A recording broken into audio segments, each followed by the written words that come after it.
Cláudia Boixá e a gente está aqui com mais um Quero Saber. E hoje a gente quer saber o seguinte: o pai participa ou não da terapia das crianças, né? E quando a gente fala principalmente crianças autistas, TDAH, enfim. É importante ou não a participação dos pais? E para isso eu trouxe a Nélia Fonseca, Olá, psicóloga, psicanalista. A gente vai conversar aqui um pouco sobre isso. Exatamente. Né? Muito obrigada, Nélia, por estar aqui. Eu que agradeço. E vamos começar com essa pergunta. É importante ou não a participação dos pais durante os atendimentos? Então, é de extrema importância, por inúmeros fatores que a gente vai estar conversando aqui. Eu acho que a participação dos pais efetiva na psicoterapia infantil, ela é relevante porque há uma conversa entre o terapeuta e a família, né? Então, assim, a sinalização dos comportamentos, dos ganhos das crianças, das manobras que são feitas, se tem resultado ou não, se isso está trazendo um benefício para a criança, né? O que essa criança está apresentando no seu campo íntimo ali da sua família, né?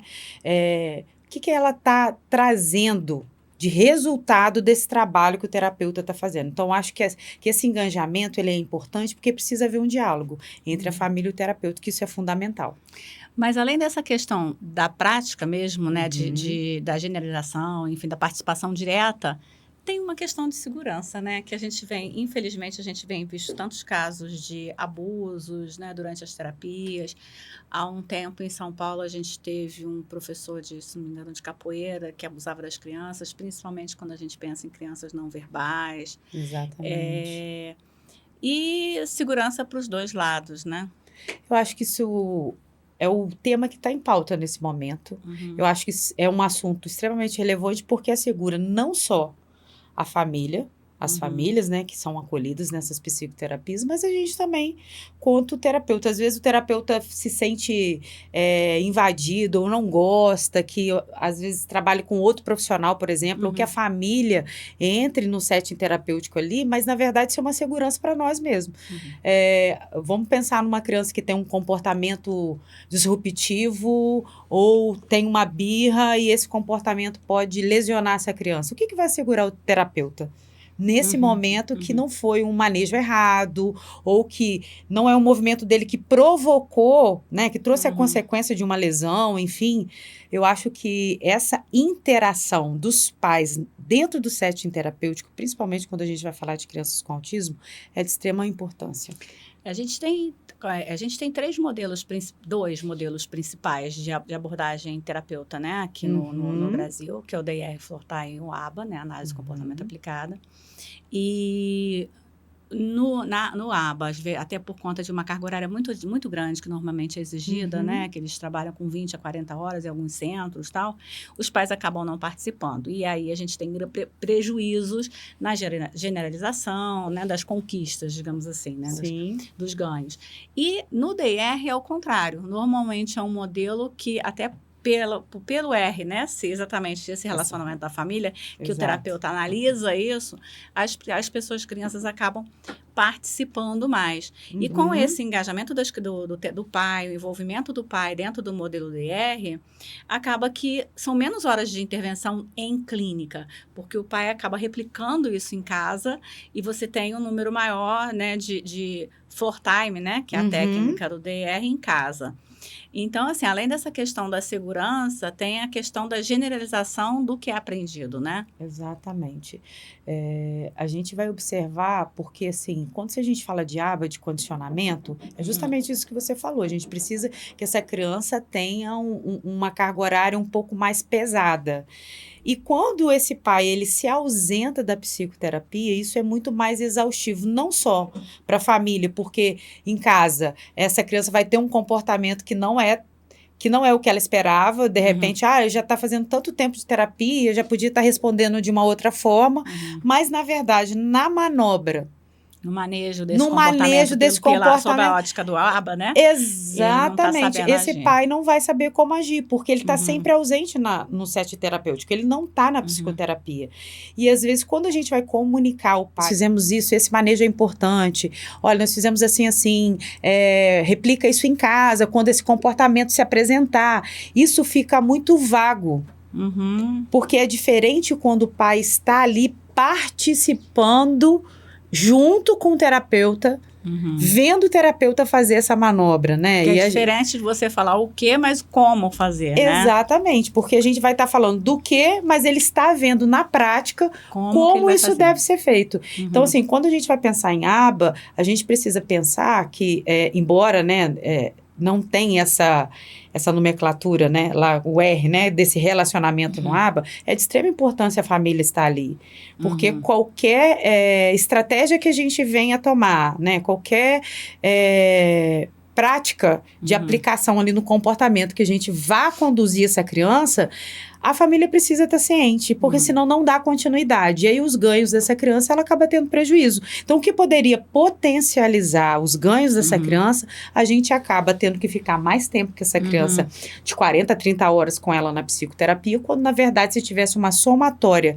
da família replicando essas intervenções em casa, talvez a gente tivesse maiores ganhos, né? E essa criança poderia até mesmo, quem sabe, diminuir a psicoterapia nas clínicas, né? Exatamente. E no DR a gente tem a questão da... Não diria nem obrigatoriedade da participação do pai, na maioria das vezes. Os pais são, de certa forma, convocados a participar da sessão, né? Já que um dos pilares do DR é exatamente o R, que são relações para o relacionamento familiar, e a família aprender a lidar com isso, aprender a ser um floor time player, né, digamos assim, aprender a fazer o floor time, que é a técnica, e com isso conseguir avançar nos níveis de desenvolvimento lá preconizados pelo DR. Mas tem uma outra coisa também, que um outro contraponto que eu queria trazer, é que às vezes a criança, ela se comporta de forma diferente. Eu não digo nem de autista, qualquer criança.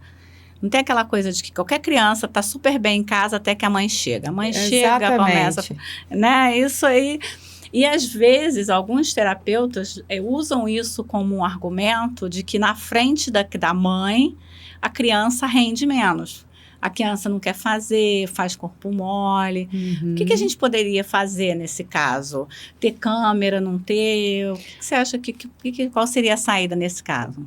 Olha, eu acho que essa questão da câmera, ela traz uma segurança. Traz uma segurança para a família, porque se ela em algum momento quiser solicitar os vídeos para ela saber se de fato está sendo feita a intervenção está sendo feita de forma correta, né? E se de fato essa terapeuta está trabalhando com o filho dela, né? E também ajuda essa mãe a observar, às vezes, uma pontuação. Porque a gente não pode deixar de pontuar aqui, Cláudia, que o filho, ele tem, de fato, um comportamento diferente na frente dos pais. Então, você vai fazer uma manobra que provoque mais essa criança, sair dessa zona de conforto. Se essa mãe está presente, automaticamente essa criança já olha para ela, buscando uma fuga. Né? Peraí, ela está fazendo uma intervenção. Tá ali pra me Peraí, não, mãe, mãezinha, não vamos lá, né? A gente precisa fazer, e mesmo que ele tenha um comportamento, uma birra, a gente vai manobrar isso aqui, e isso é o que você precisa replicar em casa. Então, eu acho importante ter... eu acho que a gente, quanto terapeuta, não precisa ter medo do trabalho que a gente está fazendo. Né? Quando a gente tem segurança daquilo que está fazendo, que a gente tem se empenhado, né? Tem buscado a melhor estratégia, tem um bom plano terapêutico para essa criança, a gente, quanto profissional, a gente não precisa temer esse pai e essa mãe estar perto. Isso, claro. Agora, então, o ideal seria o seguinte, se o pai não entra, ele pelo menos ter acesso, até para entender, porque pode ser que ele entrando, o menino faça mais corpo mole, ele fica fora, mas ele vai entender como o terapeuta age com essa criança, para ele mudar um pouquinho a forma como ele age em alguns aspectos, porque o filho não fica com o corpo mole com a mãe se a mãe for firme, eu falando como se os meus não ficassem. Né? Enfim, aquela casa de espelho, né? Casa de ferreiro, espeto de pau, porque isso é a coisa mais difícil do mundo da gente fazer, a gente sabe. E... Isso é assim, aí quando a gente não está perto, faz tudo. Aí você chega, não faz nada. Aí você não sabe nem o que pensar, né? Às vezes o terapeuta fica com medo até de fazer, né? Por uma insegurança, por alguma coisa. Ele não vai falar assim, mãezinha, fica aí, deixa que eu manobro. né? E essa mãe, porque ele tá chorando, ele vai desregular. Aí quer intervir no processo. Ou, por exemplo, a gente vai dar um comando, a mãezinha, faz, meu filho, você sabe fazer, né? Então, a câmera, ela vai trazer para essa mãe essa segurança de observar o comportamento e as intervenções que estão sendo feitas na psicoterapia e poder replicar isso em casa. Ou quando a gente for comunicar as manobras que forem feitas e solicitar que essas manobras sejam replicadas em casa, quando ele apresentar o mesmo comportamento, isso vai potencializar. Ela viu. Então, não fica só no campo da ideia. Como é que será que eu posso fazer isso, né? E essa questão de comportamento de filho é muito engraçada. Só compartilhar uma situação, essa semana, o meu filho estava gritando muito. E as meninas só gritam quando você está em casa. Só grita quando você está. É óbvio que a gente não acredita, né? Não, só grita quando você está em casa, porque você vai perguntar para o outro filho, vai saber se isso é verdade. E porque você faz, você acaba cedendo. E é muito difícil, às vezes, quando você está cansado, para uma situação claramente de birra, e ele está te testando, e a criança testa, e a criança autista parece que tem... Ele é mais persistente nesse processo, porque às vezes você consegue ganhar de um típico, mas em briga que você não sabe, que você não vai ter como levar até o final, é melhor você dizer sim logo do início do que falar não. Não, ele quer uma coisa, você sabe que vai encher tanto, vai pedir tanto que você não vai dar conta de dizer não, já diz sim logo. Só que a gente fala isso, mas na prática a gente acaba fazendo diferente. E essa semana foi muito claro, porque uma hora eu olhei para ele, Dani, não, eu cedo sempre, hoje eu não vou ceder. Ficou sério, aí ele insistiu mais um pouco, deitou no meu lado, deu um sorrisinho. Eu, caramba, que terrível. Ele estava exatamente me testando. E a gente acha que eles não conseguem fazer toda essa manobra, até emocional. Porque eu percebo que a maior dificuldade da mãe que tem uma criança atípica é perceber qual que é a linha. Isso, de fato, é difícil. Aquela linha entre a birra e uma desregulação. Então, com o medo de desregular, ceder é mais fácil do que passar, talvez, 30, 40 minutos com essa criança desregulada, porque você não sei. Isso é complicado para uma mãe que tem 30, 40 horas de terapia, está cansada da rotina de ir e vir, às vezes não tem as terapias, não consegue todas as terapias numa mesma clínica, isso acaba também trazendo um desgaste do trânsito, até para a própria criança. Então, quando você está em casa, a criança vai lá, insiste, para você não ter, né, às vezes, para poupar, né, essa mãe, para se poupar, ela acaba cedendo ou não, e a gente acaba compreendendo por conta da rotina. É aquela coisa de a gente entender o limite, né, entre quando que você pode ceder ou não. A Patrícia Piacentini, que a gente já conversou aqui nesse podcast há alguns dias, ela trouxe um caso uma vez muito interessante, que é de aquela coisa da criança na fila do supermercado. E não pensa em criança típica, não. Qualquer criança, tá? Que começa a pedir uma coisa pra mãe. Eu quero bala. E a mãe, não. Quero bala. Quando ele se joga no chão. Quando ele faz um escândalo horroroso, a mãe vai dar a bala. E aí, que se ela tivesse dado a bala no início, você não tinha passado por aquele estresse todo, já que você não vai conseguir sustentar. Mesmo que ele desregule, você tem que ter condições de regulá-lo, mas aí, se você disse não é não, aquela coisa das crianças de que não é não, você acabou, independente de qual terapia, TDR ou ABA, você acabou de ensinar para a criança que quando ela se jogar no chão, berrar, ela vai ganhar o que ela deseja. Vai ganhar.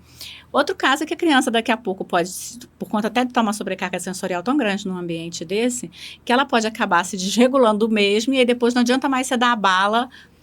Então, assim, ou você no final disso tudo dá a bala e ensina ele como te ganhar, que é se jogando no chão, ou você demora tanto para dar que ele já se desregulou e aí não tem mais bala, não tem nada que resolva o caso. Então, assim, se vai levar para alguns lugares, você já está... Só que isso no dia a dia é difícil, porque você acaba cedendo muito. Você tem que ter os momentos de poder botar esses limites. Eu acho que esse é um dos maiores medos de uma mãe com criança com TEA, né? De estar num ambiente e não dar conta disso, não ser uma birra, ultrapassar por uma desregulação e como que emocionalmente exposta, toda aquela questão, ela dá conta emocionalmente se autorregular para poder suportar esse período que essa criança está ali. A questão da corregulação, né? Você tem que se manter calma para poder trazer o filho calmo. Aí eu brinco muito com as mães, eu falo assim, calma, não precisa chorar. Você que é adulta da relação ou dessa relação. Isso é que é o difícil. Que é complicado. Eu falo assim, calma, difícil, nós vamos conseguir juntas, né? Eu tive um paciente, especificamente, que ele tinha um comportamento de birra em casa e a mãe tinha muito medo dessa desregulação acontecer. Então, ela falava 2 nãos, 3 nãos, e quando ele começava a se jogar no chão, ela ia, dava tal da bala que era melhor ela ter dado no início para que não passasse por esse estresse. Isso, quando acontece várias vezes no dia, essa mãe também se desgasta. E quando chega de fato uma desregulação, ela emocionalmente já está toda fragilizada para fazer de fato uma intervenção numa desregulação. Que está ali presente. E às vezes ela nem pode se afastar e outra pessoa intervir, né? Porque quando tem uma pessoa em casa que pode, não, vai lá, deixa que eu acalmo aqui a situação. Eu acho que esse ponto é importante, Cláudia. Principalmente quando a gente vai pensar em família, né? A gente não está falando só da mulher, a gente está falando dos responsáveis dessa criança, né? De você entender, ter esse olhar, né? Esse combinado que a gente fala, vamos combinar com o pai, que quando você tiver um pouco desgastado... Quem vai ser o policial bom, quem vai ser o policial exatamente, ruim, né? Quem entra para intervir, quem se afasta. Mais duro, quem vai ser mais... Exatamente, até mesmo para poder condicionar a criança que não é sempre que ela vai ganhar e ela vai ter que aprender com a ausência desse objeto que ela tanto deseja. Você sabe que na entrada dos pais, voltando aqui, né, pro nosso tema, senão que a gente acaba indo para outros temas. Isso acontece também, você acaba tendo um pouco isso, né? O terapeuta pode exigir um pouco mais, porque a criança com a mãe, o próprio terapeuta vai saber e vai sinalizar para o pai, não, agora acolhe. Agora, né, fazer essa coisa, não, eu vou forçar um pouco mais, e agora você acolhe, dá aquele abraço, dá aquele chamego, ele cansou, dá aquele... Então, isso também fica muito bom, cria essa relação dentro da terapia, né? Essa criança que eu iniciei falando é uma mãe que entrava na psicoterapia, ficava um tempo e saía. Um dia específico, essa criança, ela não dormiu bem, não chegou bem para a intervenção, e aí ela adentrou e em algum momento, por uma carga sensorial ali, ela já não estava, uma somatória de fatores, e ela começou a querer sair da sala. Então, eu chamei a mãe para que a gente desse continuidade, então, na psicoterapia com ela, já que ela era a figura, né, de segurança dessa criança, porque a gente está falando de uma criança de 3 anos, onde que a figura primária é a mãe. Ela se sentiu insegura, ela vai recorrer para a mãe, né? A pessoa de segurança dela, enfim. E aí essa criança começou era uma desregulação, não era mais birra, né? E aí a mãe começou ali naquele momento, o que eu faço? Falei assim, calma, eu tentei fazer as manobras para ele não se machucar, para ele não machucar a mãe, não me machucar, e num dado momento eu falei assim, mãe, vem, a gente vai abraçar junto e dizer para ele, a gente começou a fazer um movimento, e ele ali foi percebendo que a gente não estava naquela conversa, estamos aqui para poder te ajudar, tudo bem, sei que você está aborrecido, mas vamos passar por isso juntos. E aí, aos poucos, ele foi conseguindo voltar, demorou uns 30 minutos, que eu acho que essa que é a maior angústia aí da mãe, mas eu jamais teria conseguido se essa mãe não tivesse presente. Talvez poderia ser muito mais desgastante para essa criança se essa mãe não estivesse ali comigo naquele momento, já que ela é a figura primária, né? A gente tem aí algumas coisas importantes, né? A primeira, a presença da mãe, que dá segurança. É uma criança que desregula muito, que eu conheço aqui em caso esse. E a questão da propriocepção, né? Que às vezes é muito regulador, né? Malha ou abraço, sem forçar e permitir que a criança vá relaxando. E por que é importante os pais estarem dentro? Porque ela viu como isso aconteceu nessa sessão, e isso em casa ela vai conseguir replicar se acontecer alguma coisa. É muito comum, e a gente até acha, é muito importante que a gente tem ambientes em casa e na clínica que ajudem a regular com alguns objetos, não sei exatamente um objeto de transição ou não, cada criança é tão diferente da outra, né? Muito singular, né? Mas ele ter acesso à mesma coisa que o ajude a regular. O meu filho, por exemplo, ele usa um canudinho, e às vezes ele fica um tempão sem pegar aqueles canudinhos, às vezes ele encasqueta só com uma cor de canudinho. Então, assim, também às vezes precisa ter um objeto na mão.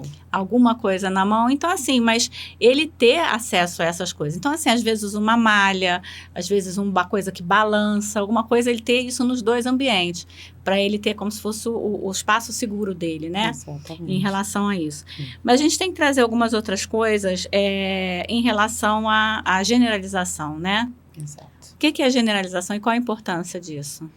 Olha, quando a gente pensa nisso, eu acho que é relevante a gente pensar que tudo é uma somatória, né? Então, quando eu faço uma intervenção, e esse pai, ele tá comigo coeso nesse processo terapêutico, a possibilidade dessa criança apresentar progressos é muito maior. Quando eu tenho um pai ausente, em vez dessa criança ela ter ganhos muito mais rápido do que a gente gostaria, a gente vai ter isso de forma muito mais lenta.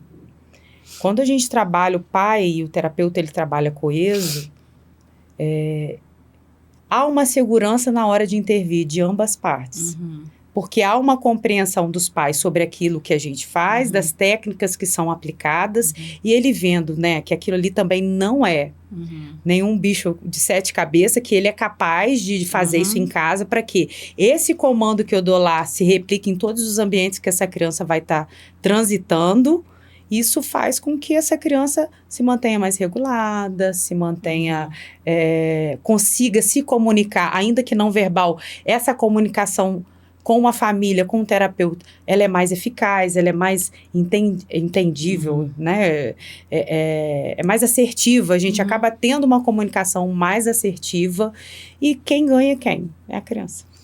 Uma coisa também importante, que é muito importante que alguém assuma o comando, né, assim, as rédeas das terapias. E às vezes é muito comum que os médicos passem várias terapias e os pais não consigam fazer isso numa clínica só, ou não vai fazer, obviamente, com o mesmo profissional, que é uma coisa até discutível, né, a eficiência disso ou não.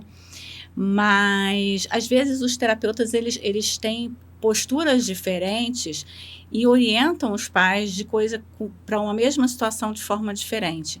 Então, se o pai está dentro da terapia, o próprio pai vai observar ele é capaz de orientar. Não, e ele vai ver o que dá resultado, qual a resposta do meu filho e como eu vou agir em casa. E até sentar e chamar os profissionais, olha, é meu filho. Então, eu quero que seja dessa forma. Eu entendo dessa forma. Ele responde bem com essa técnica. Dessa forma, isso em casa vai bem, eu consigo que ele fique mais tranquilo assim.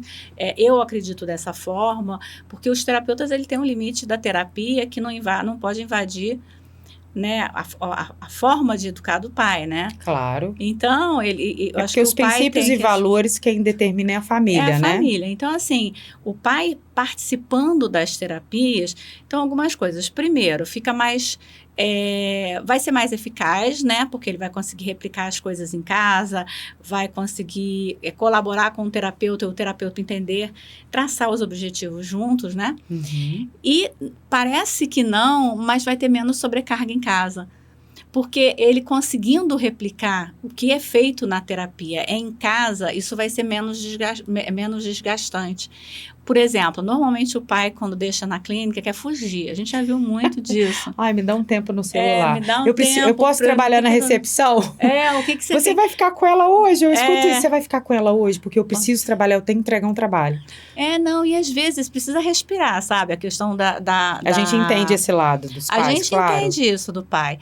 Mas só que ele precisa entender que isso é uma solução aqui, mas que a longo prazo vai ser pior, porque se ele não... Imagina se ele tivesse um terapeuta dentro da casa dele. Isso é importante, Cláudia. Então, isso ele tem que entender. Porque, às vezes, inicialmente, o pai ele vai ter uma dedicação mais incisiva ali, tá mais presente, que é um pouco, vamos dizer assim, desgastante, que a gente não pode dizer que não é. Mas, quando ele aprende a manobrar, né? Quando há uma conversa, há um diálogo, não só entre o pai e a família, mas mesmo que outras intervenções de outras áreas, fono, TO, haja uma mesma conversa e uma mesma técnica, a probabilidade dessa mãe em casa, desses pais em casa ter menos desgaste para uma manobra é muito maior, porque se eu faço aba e você faz aba, as técnicas são as mesmas. Mas se eu tenho, por exemplo, eu levo meu filho numa clínica que a psicóloga trabalha com aba, mas a fono é a ForTime. Ou a TO tem uma outra abordagem. Trabalha com Sunrise. Cada uma com uma forma diferente. Essa criança, ela tá o quê? Confusa, porque ela não sabe como responder aos comandos. A criança confusa e a família confusa. E a família toda confusa.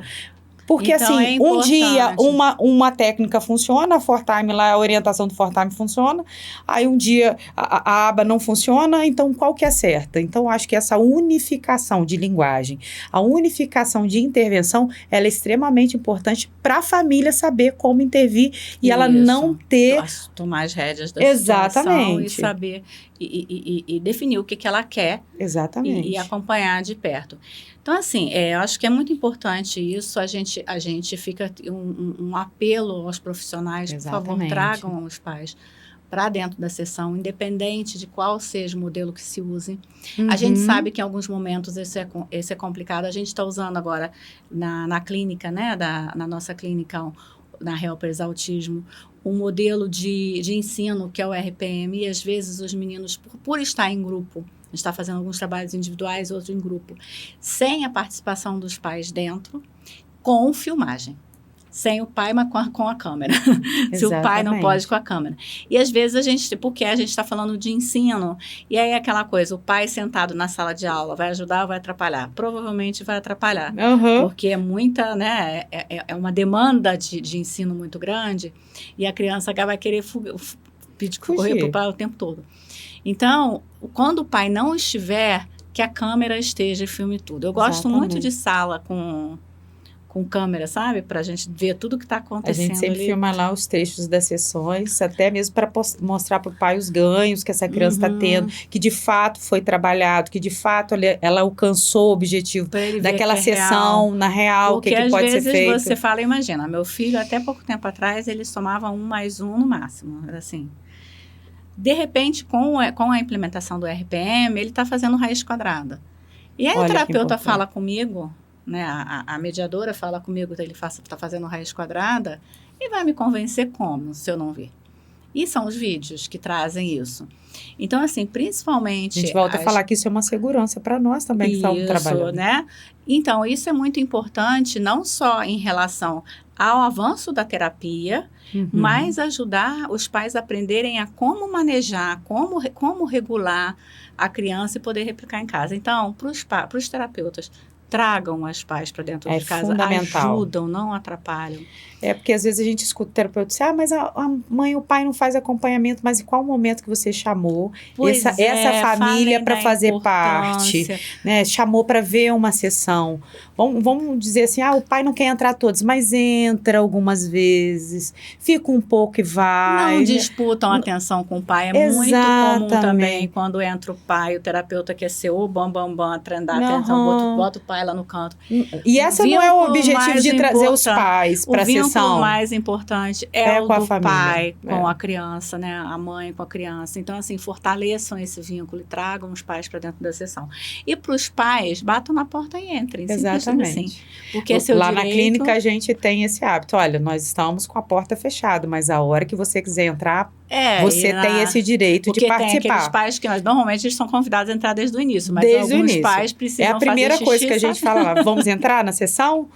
Não, eu quero ficar aqui, ok. Mas a gente faz todo isso que você acabou de falar, da filmagem, até para dizer, olha o que nós conseguimos fazer com ele hoje, isso é de extrema importância, trabalhamos isso e aquilo. Eu acho que isso reforça. E como gestor, há pouco tempo apareceu até um vídeo de uma mãe brigando numa recepção de uma clínica, porque teria acontecido algum abuso com o filho, com a filha, e ela estava alegando que aquilo ali estava acontecendo na clínica, e a menina era atendida por profissionais, homens, enfim. E como que você vai provar que não aconteceu ali? Então, pai dentro da sessão, para gestores, pai dentro da sessão ou câmera o tempo todo e acompanhe isso. Porque é uma segurança, hoje em dia tem gente de tudo quanto é jeito, né? Infelizmente. É uma segurança para a clínica, para o terapeuta e para a família. Principalmente para a família, qual o malefício, né? que vai ter? É o ponto mais fraco. Exatamente. Quando a gente pensa em crianças que não conseguem falar, às vezes não falam nem nas não verbais só, não. Às vezes ela fala, mas ela não consegue...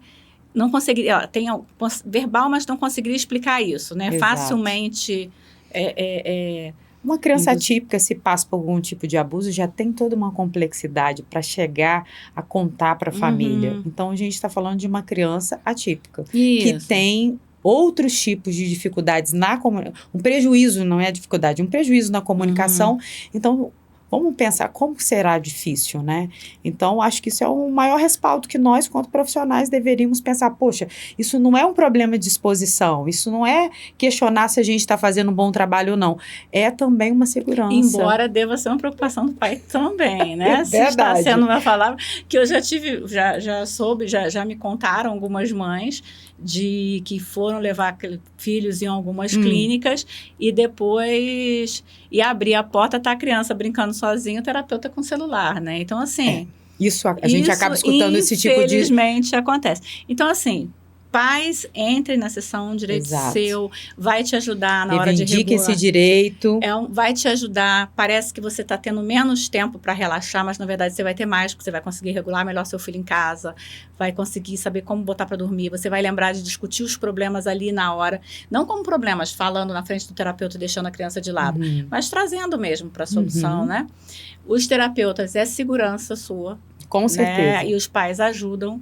A gente não pode ver isso de uma forma pejorativa, como se alguém tivesse um vigia. Não se trata disso. E gestores, para não fechar a clínica, né? Exatamente. Porque o problema dessa natureza acaba com qualquer uma. Com certeza.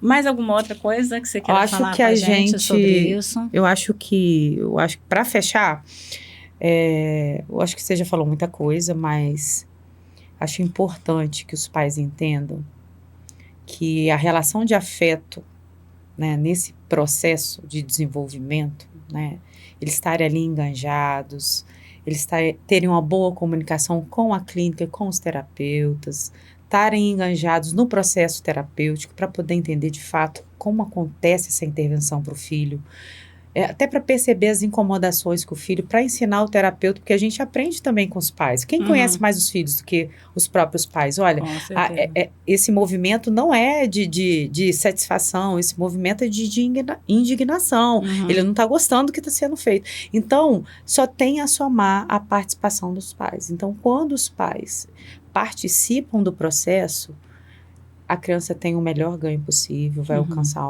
talvez de forma muito mais ligeira, vamos dizer assim, os marcos que a gente tanto deseja, né? Então é isso. Gente, muito obrigada, Nélia, por estar aqui com a gente. Esse tema que eu acho tão importante, né, para a segurança, não só das nossas crianças, mas dos terapeutas, dos gestores, enfim, de todo mundo. E a gente fica por aqui. Um forte abraço e até mais. Até mais.